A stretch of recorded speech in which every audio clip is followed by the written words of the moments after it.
Hello again on this beautiful afternoon in Larchmont, New York. And we're sitting outside because of the weather. And today is a day for a Magnum. It's a Chateauneuf du Pape, le Vieux Donjon, 2007. So it is an important development here. Magnums are important in this day and age. And I'll tell you why. I have not opened a Magnum at home here since November 2019. So we're talking over a year. And the reason it's important is because Magnums mean sharing, means slightly bigger group, meaning you're now getting out of just you and your spouse or you and your kids. This is important to us, to all of us who want to be social again and see other people. So that's why Magnum is important. And indeed, tonight we're having dinner with a couple of other people sitting outside on the porch, 6 people total, so it's perfect opportunity for a Magnum. That being said, this is just a something, 2007 Chateauneuf du Pape.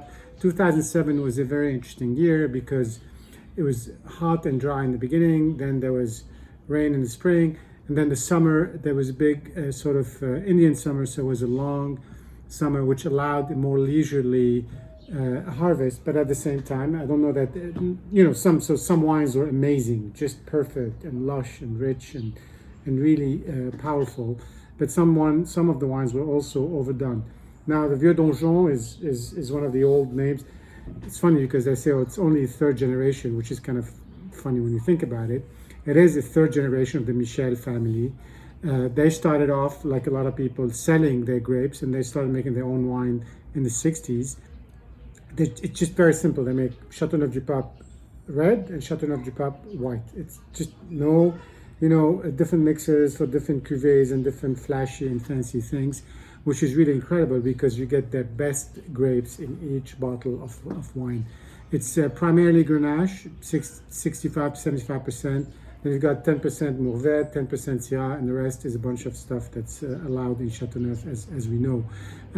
They have vineyards all over the area, so it's not all the same soil. They have rocky soil, they have sandy soil next to Ayas. Their Grenache vines, on average, are like 60, 70 years old. They have a lot of vines that are over 100 years old. So it's really just kind of an established, more traditional, natural. They vinify all the grapes together. They age them in big food, which are the 1,000-liter wooden tanks. They destem pretty much, maybe I think a third to 40% of the grapes, depending on the vintage. So it's kind of well-established, steady practices that have produced really great wines over time. So let's see what we have here. I opened this a few hours ago, sorry. You can't tell, but the color has a little bit more brick to it, so maybe it's the age showing up. It's pretty alcoholic, so you see the legs on it. It's a 14 to 14.5% alcohol wine. On the nose, it's funny because it's gamey. It was gamey when I opened it, it's still gamey. You have a little bit of that meat fat, and the fruit's starting to open up. And I think, hopefully when we pour this in glasses for dinner, it will be a lot more open. But you also feel the alcohol on the nose. But I think the primary thing you get is a bit of that meat fat, the alcohol, some red fruit, some acidity, a bit of licorice, which is kind of more of by licorice I mean a little bit of a sharper candy. And it's, I'm not sure if I don't think it's fine or filtered. It's a little bit cloudy, but I don't see any residue in the bottle, so I'm not quite sure. It's really very, the alcohol is not just, doesn't attack you like one of these, sort of cough syrups or whatever. It's really fine, but it's there. It's not going to be too hot, I could tell, and this is the worry about some of the 2007s. Let's taste it.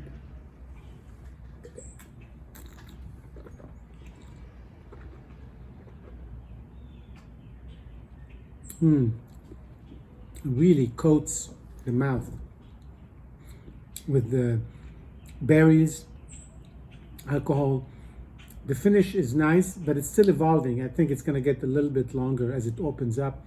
It's really a wine that you can have now, you can have in 10, 20 years. It's really, but it's muscle. It's muscly. It's not a sort of like some of the other really old Chateauneuf du Pape where you're starting to get almost like just a really fine Burgundy. Maybe it's not old enough, maybe it's a year, but it's a wine that with the combination of the Grenache, the Mourvèdre, and the Syrah really makes something to be reckoned with. And I think it's going to be great. We're having brisket tonight, so that's going to be going really well with that. It's just delicious, but you know, you've got to account for it. And that's what, let me just have another sip.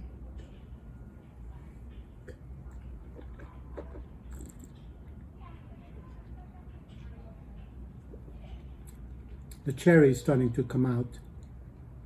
It's really very fruity in the mouth, very nice that way.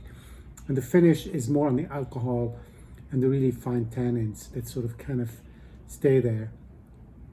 And it's just really, really good. And I think this is a perfect kind of wine, you know, high quality, great year, good size to share with friends on an evening like this. Cheers.